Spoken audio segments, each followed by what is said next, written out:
Ladies and gentlemen, boys and girls, we're back. Today we're going to look at what's on your screen right here.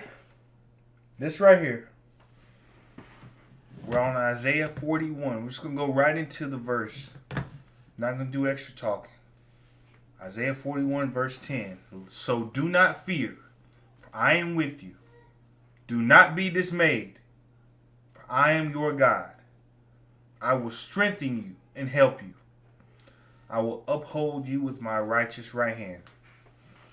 Now, what's God saying right here? I'm with you. We're here. I'm here with you. Do not fear, for I am the Lord your God, who takes hold of your right hand and says to you, do not fear. I will help you. Do not be afraid. Now, this is the 6th episode, right? And this kind of the finale of this series of, the basics of everything that I've talked about so far. And when you go back, episode 1 was about faith. Jesus, he did all these things for these people, right? The woman with the issue of blood, the Roman centurion, they had faith, so it was done. So it takes faith, right? Faith in who? Faith in God, faith in Jesus Christ. And then Peter, the apostles, all of them having faith in God on the boat, in the water. He said, we're going to make it to the other side. Do we have faith? Then the second episode, forgiveness. We had none other than my main man, Joseph. And if Joseph can forgive his brother, selling him into slavery because of dreams that God had given him, only to then go through what he went through in Egypt to become the second in command, who then the brothers during a famine had to go to him and ask for food. But he forgave. So we got faith and forgiveness. And then the third episode, forgiving yourself. Peter, he messed up bad. And Judas messed up bad.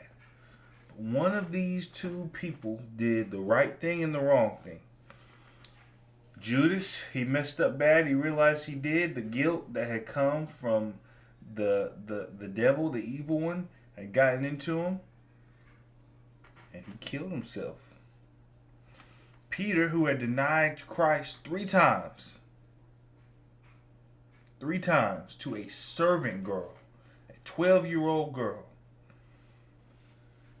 Before that, Jesus told him he'd do it. He said he would not. He knew he would rather die than do it. Then he did it. And he went away, wept, was bitter, right? And he came back and he did what God told him to do. Feed my sheep.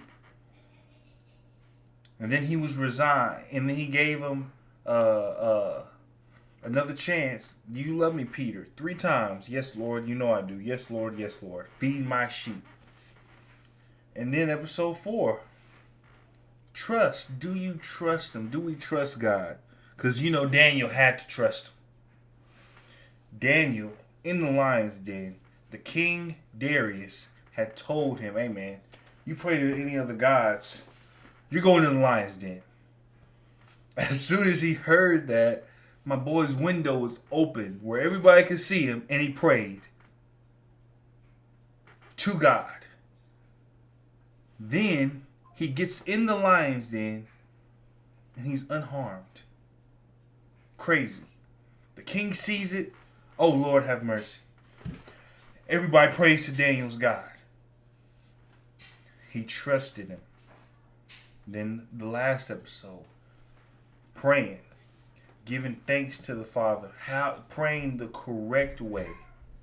All these different things. King Solomon showed us, hey, listen, God, it's not what I want, but I need a understanding heart to go out into Israel and be the king of your people. And then when Jesus taught the people how to pray, Our Father who art in heaven, hallowed be thy name. Thy kingdom come, thy will be done on earth as it is in heaven. Give us this day our daily bread. Forgive us our trespasses as we forgive those who trespass against us. Lead us not to temptation, but deliver us from evil. From thy is the kingdom, power, and the glory. Right? Your will be done is what he said. Then not only did he say it and teach it, he acted on it in the Garden of Gethsemane. You say, look, God, basically, in a nutshell, being crucified, Roman style, being pierced with a spear on my side, nails in my hand, looking unrecognizable, really getting the fire beat out of me. I mean, crazy. I mean, I'm not too thrilled about it. I'm in agony. I'm hurt. These guys over here is asleep. I'm over here about to die. And my boys is over here asleep. We just ate a meal. I just washed their feet. These boys are asleep, and I'm over here so sad. All these things. But your will be done. And then his will was done. The blood of the Lamb came up on us. So all these things wrapped up. What do all these people have in common? Jesus, right, who was God. Joseph, the guy who took the Israelites to Egypt. And then Moses obviously took him out. Peter, Judas, right? And Daniel. And King Solomon. What do all these people, and of course Acts, the apostles, right? Peter is in jail, in prison. The church prays for him. His chains fall off. The gate just opens up. And they're there. What do all these people have in common? Even Judas, what do they have in common? This right here. I am your God. I am with you. Jesus knew that the Father was with him. All the things that he did, he knew that he was with him. He prayed to the Father. He knew he was. And he was strengthened by him. So was Peter. So was Joseph.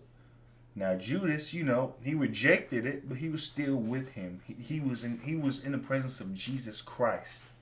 He was still with him. Daniel definitely was with him. Joseph, he was definitely with Joseph. So all these things have that in common, that the Father is with us. Always. No matter what the situation is. But like I said in the other videos, do we accept it? The invitation. Do we accept the invitation? Right? So, as far as God being with us, there's a very popular verse that I memorized. I had to memorize for all kinds of speeches at church a long time ago. Psalm 23. And we're going to get a call in from Mr. DM 24A, and he's going to break it down to us and tell us that God is with us through the psalmist. And you better listen. I don't know, a few people listened last time, which is good, but I'm serious. You better listen. Go ahead, Darius. Today I'll be reading from Psalms 23 from verse 1 to verse 4. The Lord's my shepherd, and I shall not want. He maketh me lie down green pastures. He leads me beside still waters. He restores my soul. He leads me in the path of righteousness for his name's sake. Even though I walk through the valley of the shadow of death, I will fear no evil, for you are with me. Your rod and your staff, they comfort me. So in this, I don't have to worry about any problems, troubles, pains, no matter where I go in life, no matter what problems or trials lie ahead. I know I got God on my side, that I remain faithful and I trust in him, and everything will be okay. You lean and depend on Him, and you stand firm on His foundation, that the unmovable object that He is, everything will be okay. But you just trust in Him. You lean and depend on Him, and you know Him. You know Him personally. You know His Son Jesus. Everything will be okay. So continue to trust in Him, get to know Him, and He'll be right by your side, even when He doesn't feel like it. Even when you think you're far away, He's always there, and He's always listening. God bless. Y'all enjoy y'all's day. Stay blessed. Have fun. Be safe. And trust in Him. My shepherd, I shall not want. Now, let's go here to Deuteronomy. We're going to set the scene here. Joshua to succeed Moses. Moses has just we have been rescued. God has rescued us, and we're gonna make an episode about Moses. Don't worry, we got a lot to cover, a lot, and I'm gonna get all of it together and organized for all of us to get into. But in a nutshell, Moses was chosen by God to lead the people out of Egypt. Remember, Joseph brought them into Egypt because he brought his brothers, right, and the family and all that. You know, they had that little place there. And then, you know, years later, we get to the start of Exodus. That Pharaoh that came, he wasn't the best. He put them folks into slavery. A lot of stuff happened. Moses ended up bringing them out. So who was God with? Moses. Israel, my people. Pharaoh, let my people go. That's all that. You ever seen the movie The Ten Commandments? Real old movie. That's what happened. So this is after. Now Moses led these people out. But, you know, as you can see from verse 2, then Moses went out and spoke these words to all of Israel. As you can see from verse 2, I am now 120 years old. I'm no longer able to lead you. Moses, good night. 120 years old. The Lord has said to me, you shall not cross the Jordan. The Lord your God himself will cross over ahead of you. He will destroy these nations before you, and you will take possession of their land. Joshua also will cross over ahead of you, as the Lord said. And the Lord will do to them what he did to Sihon and Og, the kings of the Amorites, whom he destroyed along with their land. The Lord will deliver them to you, and you must do to them that I have commanded you. Be strong and courageous. Do not be terrified or afraid because of them. For the Lord your God goes with you. He will never leave you nor forsake you. Now this is a tall task. Israel, the country, has come in and they are really just leaning on the everlasting arms like the song. Moses is old, but now God is leading them. Remember, he already led them out of Egypt. The Red Sea was split apart. So he's already led them out. Now he's saying, I'm going to do even more for you. He is with these people. Something that Peter said, this is 1 Peter 5, right? And, being, that God is with us. 1 Peter chapter 5, verse 7. This is Apostle Peter, the guy that, with God denying, blase, blase. He wrote this. This is what he said. Humble yourselves, therefore, under God's mighty hand, that he may lift you up in due time. Cast all your anxiety on him because he cares for you. Stop for a second. Them Israelites was anxious. When they had gotten to a certain place after they had been rescued from Egypt, They was like, dang, like we should have stayed in Egypt. At least we had something to eat because they didn't have nothing to eat. They just steady complaining about all these things that they ain't got. I don't have anything planned, so I don't know why I have these headphones in. They're just steadily complaining about all the things they do not have. Every time they ask, remember that verse? Ask and you shall receive. They went to Moses, said we need food. Moses asked God for food. Dead birds drop in the air. All they had to do was smoke it and eat it. He gives you what you need because you are with him. He is with you. Remember, when Jesus prayed, right before he was taken away, he said, praying for all believers, past, present, future, me, you, everybody, that to know that we are with him. And the love that you give me, God, I give to them, and that I live in them. So if we are with God, he will do exactly what we need.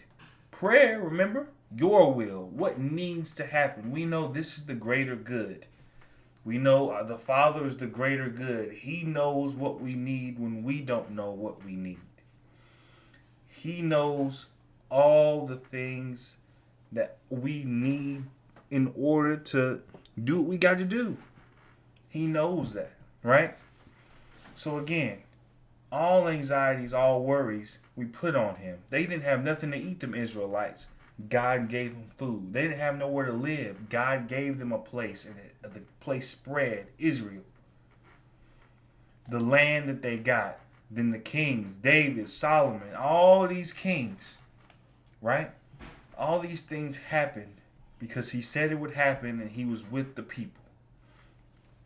So again, you humble yourselves under God's mighty hand that he may lift you up in due time. Cast all your anxiety on him because he cares for you.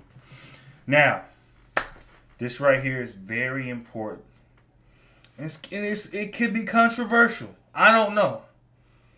It could be controversial. It could not be. I really hope it's not. Me and, my family, my wife, we don't get into this. But this is, it says it for a reason. Be alert and of sober mind. Let's look at that. Be alert and of sober mind. Don't be drinking, man. We're talking about God being with us. Remember, there's something in Matthew, and I actually got pulled up right now. Right? You cannot serve two masters. No one can serve two masters, right? So again, what is a master, right? Look at it like idolatry. Idolatry, who do you idolize? You might not even believe that you idolize it, but you do idolize something. Everybody has faith, believe it or not. Even people who don't believe in God. It's the ideology that they believe in is something that they have faith in. That's what everything is drive of, right? Rich people believe in money, obviously. They seek money, they look for it. And, when you are upset about something like the beginning of the last video when I had the demonstration, do you trust liquor? Peter's saying, be alert and of sober mind. Well, I can be drunk and pray to God at the same time, right? No, you can't. This is a guy telling us this who knew Jesus, who seen him transfigured. Darius just talked about him last episode, seeing a shining light, getting rescued from prison by the Father. This is a guy who's seen Jesus rose from the dead, who listened to him. One thing I realized a little while ago is they couldn't have possibly written down every single word that Jesus said. So what do we not know that he said? In other words, he could have gave them some crazy, supreme, other speeches, meetings, knowledge, whatever. And we would never know about it. So it's like he could have said these words here. We don't know. Be alert and of sober mind. Your enemy, the devil, prowls around like a roaring lion looking for someone to devour. He's ready to get you. The enemy's ready to get you. He's ready. He's ready to jump on any and everybody around you. He will take what makes you weak and amplify it and get to you. We heard about Judas. We read about Judas week before last. We read about him. That man, it was not a coincidence he was in charge of the money when it came to the disciples. When it comes to betraying Jesus, what did he do it for? Money. His love and greed for money was amplified. But then when the devil said, well, I'm done with you now, and the guilt came, then it got crazy. And he ended up taking his own life. He is looking for someone to devour. Resist him, standing firm in the faith, because you know that the family of believers throughout the world is undergoing the same kind of sufferings. He is after everybody. I'll tell you this. People, when you go to church, everybody says, oh, well, these people, they must think they're perfect or they ain't got no problems. These church people, no bad comes from them. They're perfect people.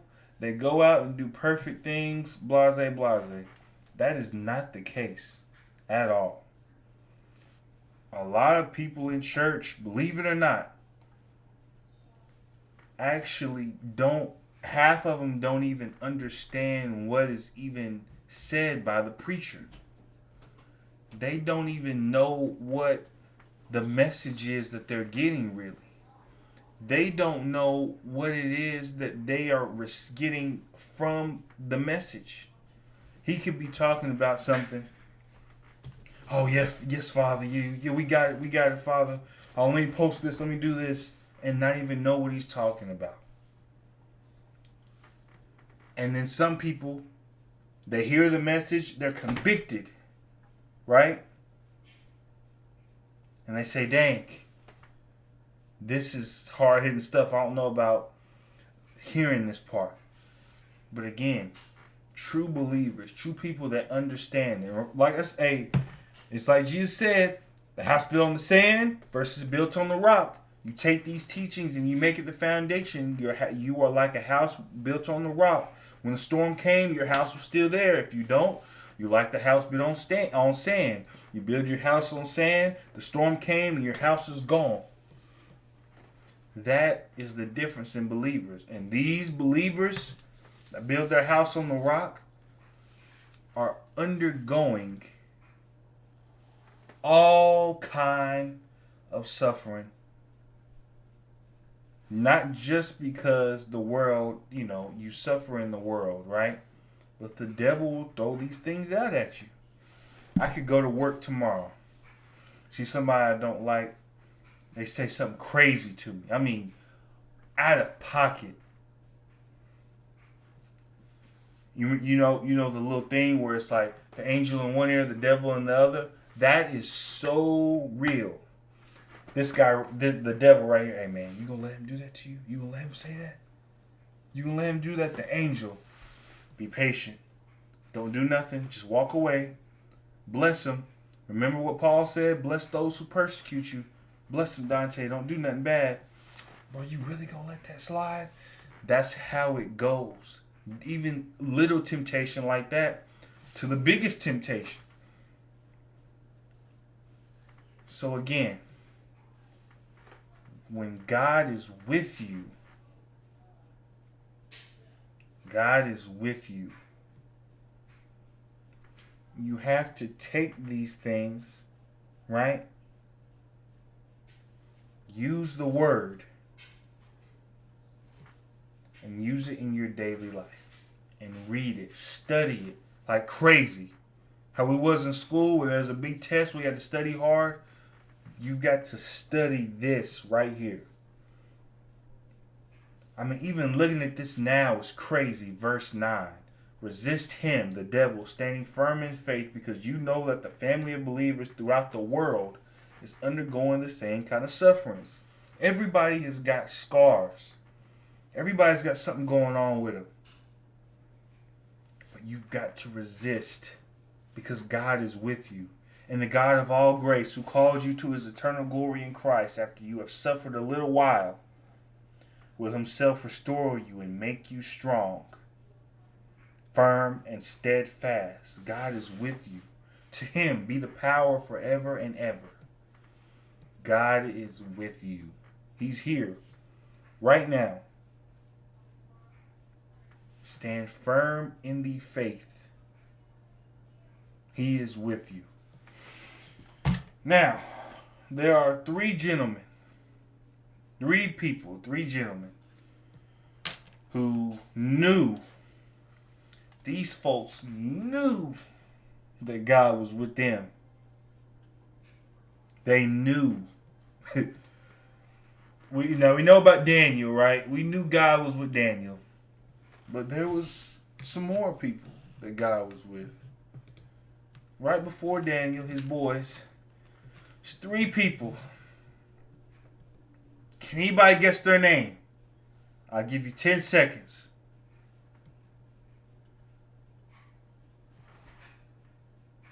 Say what? Hold on. What?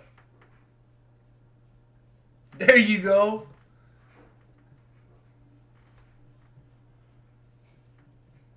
Shadrach, Meshach, and Abednego. Who in the world named these people? Shadrach, Meshach, and Abednego. When I was younger, we had Bible study at my home church. I heard these names and what? Miss Susan, the Bible study teacher, she told us. I said, what? Right? Anyway, these three guys right here are Hebrew, Jewish, Israelites. And again, we got a king who says, you do as I say. If you don't, this will happen to you. We got three guys standing 10 toes. I'm not doing it. I'm not going for any of the things that you're going for. All three of them standing 10 toes down.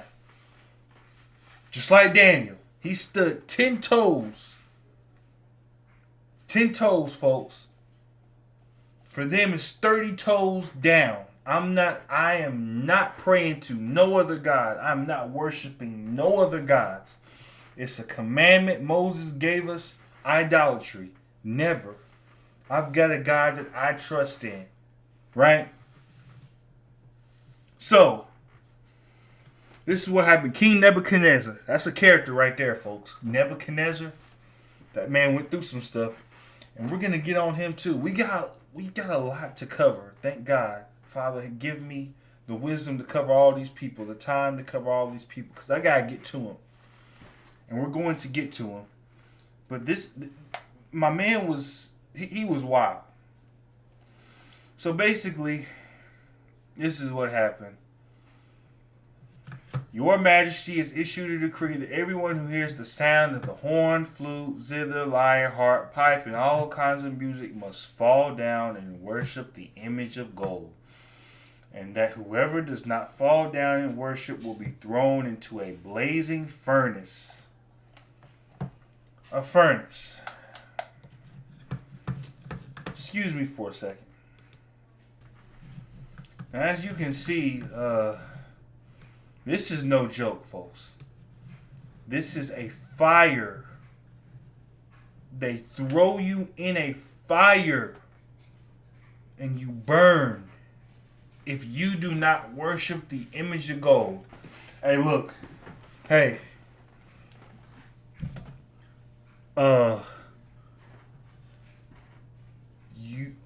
What are you going to do with this right here?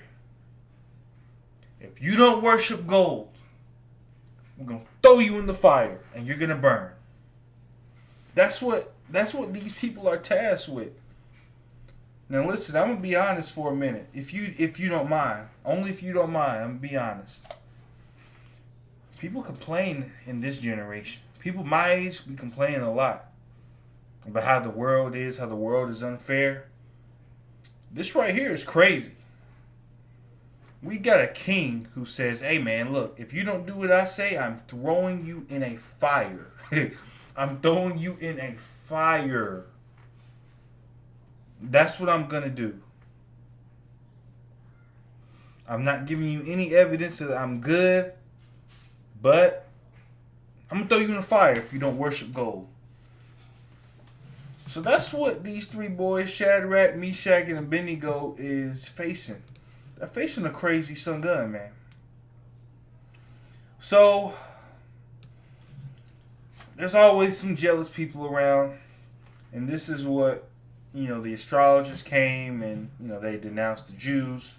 There's always some bad people around, and they just called these folks out. They knew that these people weren't going, these three guys weren't going, and they just called them out. But there are some Jews whom you have set over the affairs of the province of Babylon.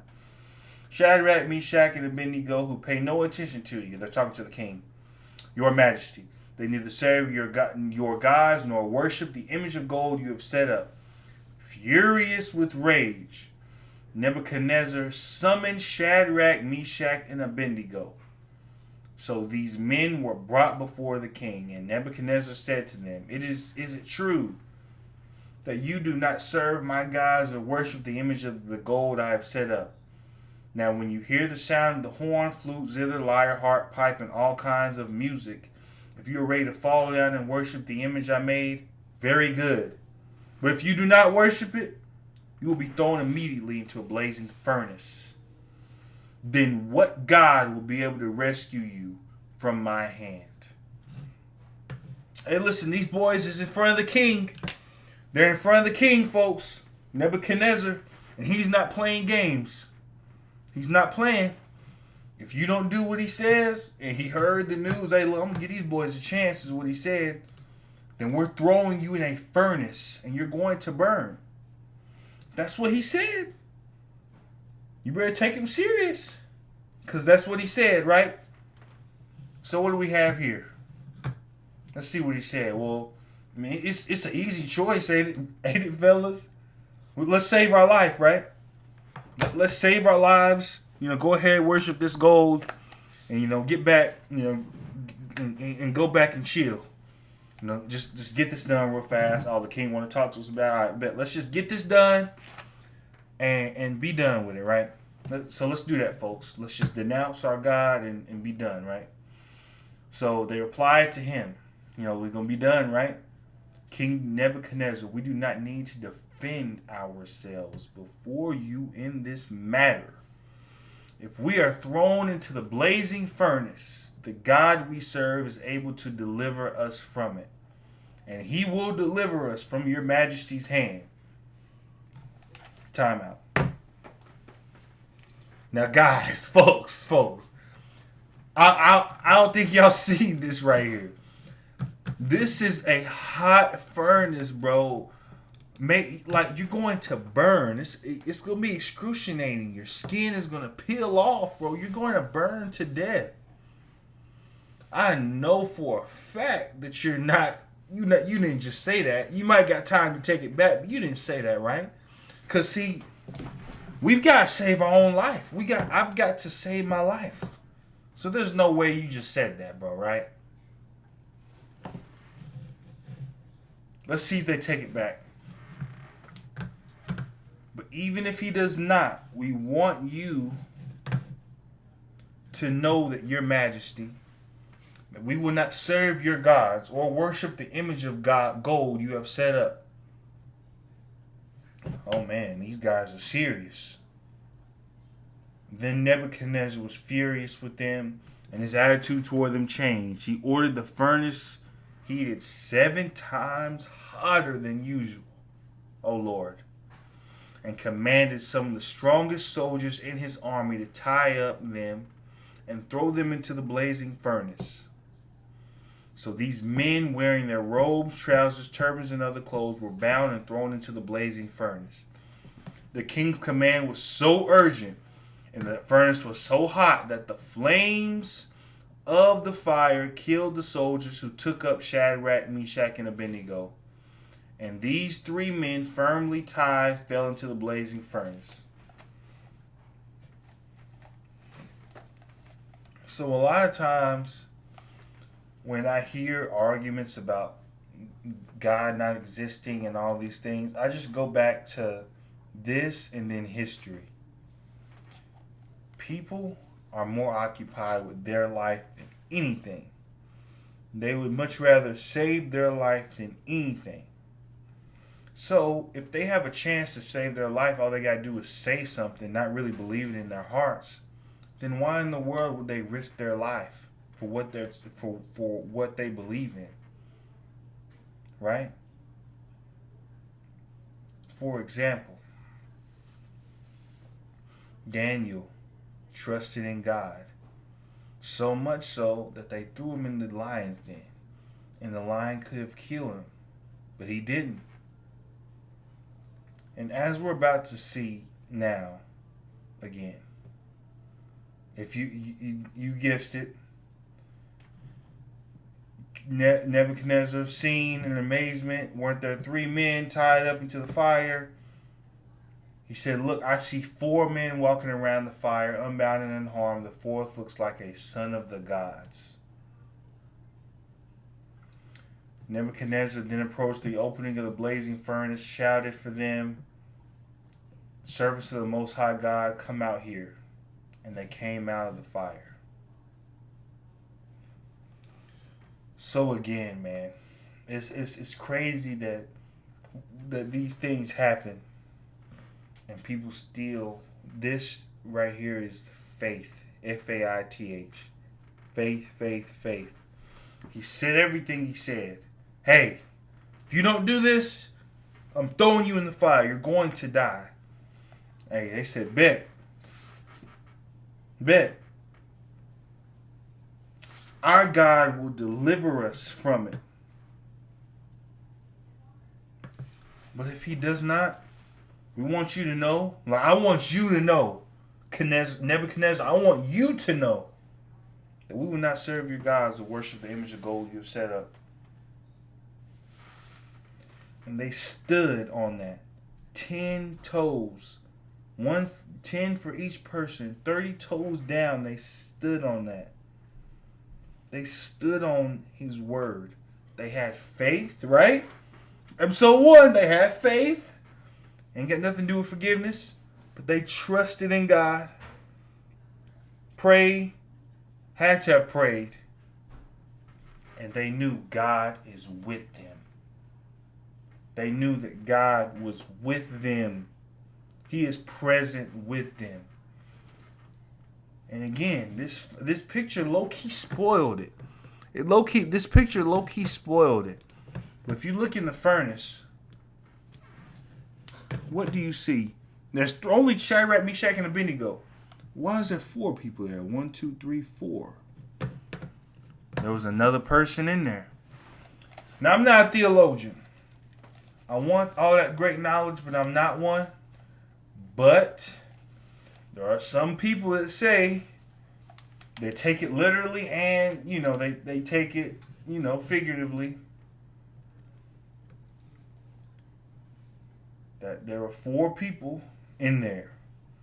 And that the 4th looks like a son of the gods. Or some translation says God. Who's the son of God? Some people believe that before Jesus was even human, that was him in the furnace. Other people say it was just an angel of the Lord. He was just saying that because it was so crazy. He just looked so divine, whoever was in there. As you can see, whether it was an angel, whether it was Jesus, it does not matter. God's presence was there regardless. Why? Because he was with them. He's present. He's there. The Lord is my shepherd, I shall not want. He maketh me to lie down in green pastures. He restored, he's there.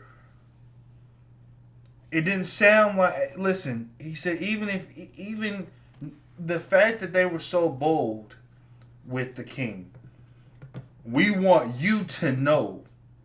They didn't say, oh yeah, by the way, nah. We want you to know. We will not serve your gods, worship the image of gold you have set up. So these folks was bold with their faith and the power they had. Again, it's just like the one with blood. Because she believed, she knew it would happen, it happened. Because the Roman soldier knew that God, you don't even have to come in. You don't even come to my house. You can do it right where you are, right where you stand in the middle of all these people. You can do it. And it was done.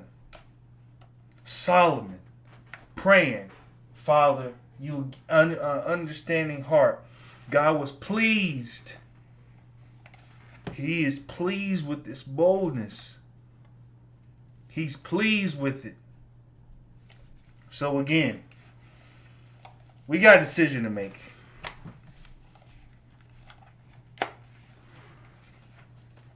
Do we have faith? Can we forgive others just as God has forgiven us? Can we forgive ourselves when we make mistakes? Do we trust God? Can we go to Him in prayer and pray correctly, accurately? And do we realize that God is with us? You didn't wake yourself up this morning. I didn't wake myself up this morning.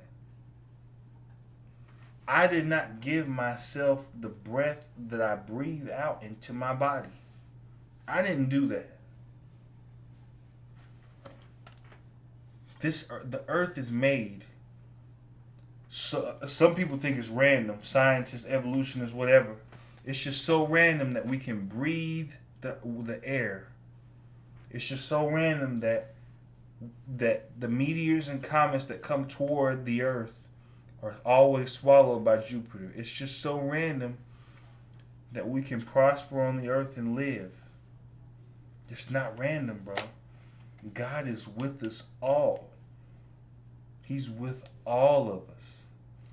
And Shadrach, Meshach, and Abednego, they knew that on a whole higher level. These guys understood it. Daniel understood it. Joseph understood it. And Jesus understood it. That He is with us. Moses and Joshua understood it and had to communicate that to the people of Israel. Peter knew it. And he says, look, He's with us, so you cast all your anxiety on Him because He cares for you. We serve a God of love. He knew it, right? So we're going to end off on this with the one and only Jesus Christ, the Savior of the world. Talking about not worrying. This is what He says. Therefore I tell you, do not worry about your life, what you will eat or drink, or about your body, what you will wear. Is not life more than food, and the body more than clothes? Look at the birds of the air. They do not sow or reap or store away in barns, and yet your heavenly Father feeds them. Are you not much more valuable than they? Can any one of you, by worrying, add a single hour to your life? And why do you worry about clothes? See how the flowers of the field grow. They do not labor or spin. Yet I tell you that not even Solomon in all his splendor was dressed like one of these.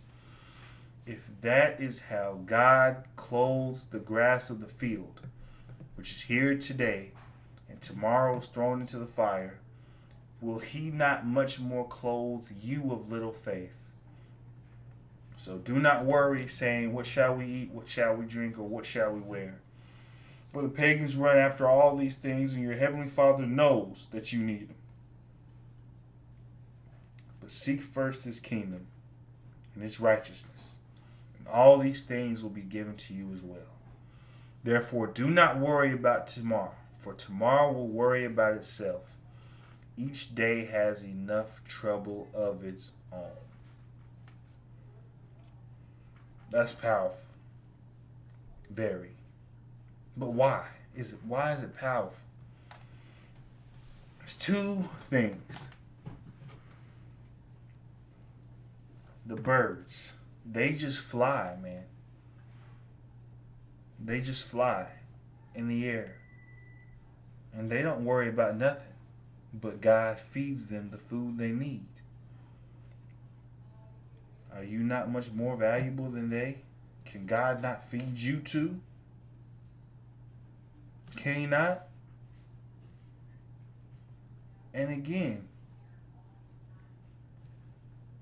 your Heavenly Father knows that you need these things. He knows that you need to eat. He knows all of that. And then your clothes. Again, He clothes the grass of the field, which you see them now, but tomorrow they're gone. Will He not do much more? Will He not much more clothe you? Bro, God is with you. The things you need, He will give. His will is the greater good. He will supply, He will provide your every need. If you are anxious, you cast all your anxiety on Him. He cares for you. He doesn't like when you're anxious. When the enemy, right, is around, the devil, you resist him and stand firm in the faith. Just like these three boys, they stood firm. They stood firm. They said that God will deliver us. Even if He don't. Hey man, we're not going to serve your gods. That's a fact. And them boys went in the furnace and walked right out of it like nothing happened. So again, God is with us. Fear not, I am with you. Do not be dismayed. I am your God. I will strengthen you and help you. I will hold you with my righteous hand. He's here with us. To get Him, you pray the correct way to Him. And He's there. He got Peter out of jail. He got Daniel out of the lion's den. He got the three boys out of the fiery furnace. He got the Israelites out of Egypt. And if He didn't say He did it, He would do it before. Them boys said He will do it before it even happened. And it happened. So like Jesus said, don't worry about it. Don't even spend a second on it.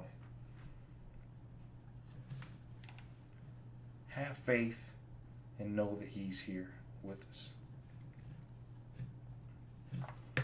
You of little faith, do not worry. Oh me.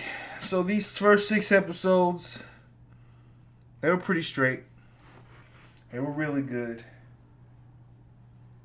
All about 50 minutes long. Dang. Mr. Mellon, you can talk like that? 50 minutes long for each episode? So if they're all 50 minutes long, it's 6 episodes. See, how long is that? 6 times 5, 300 minutes, which is what? Close to 3 hours, a little under 3 hours, maybe 2.5. What? Hold on, I'm sorry. No. It's about 4 to 5 hours. I can't do math. 4 to 5 hours. But this is not me speaking. You might hear my voice. This is not me speaking. A lot of these things that you see, I look at it before. I make the video, I study on it, meditate on it, pray on it, and do all that. But again, even pulling just things up and seeing things. Like before I read this, seeing this, it wasn't even in the plan for me to talk about this verse here. The devil resisting him. It was just this. Cast all your anxiety on Him because He cares for you. But this right here, He's with us. So that's the first series, first 6 episodes. I'm going to be back with more. We're taking a small intercession, halftime break, so I can gather my thoughts and get them all together and make sure that we have everything we need for these. Thanks to everybody for listening to me. And Darius, listening to us. God be with you.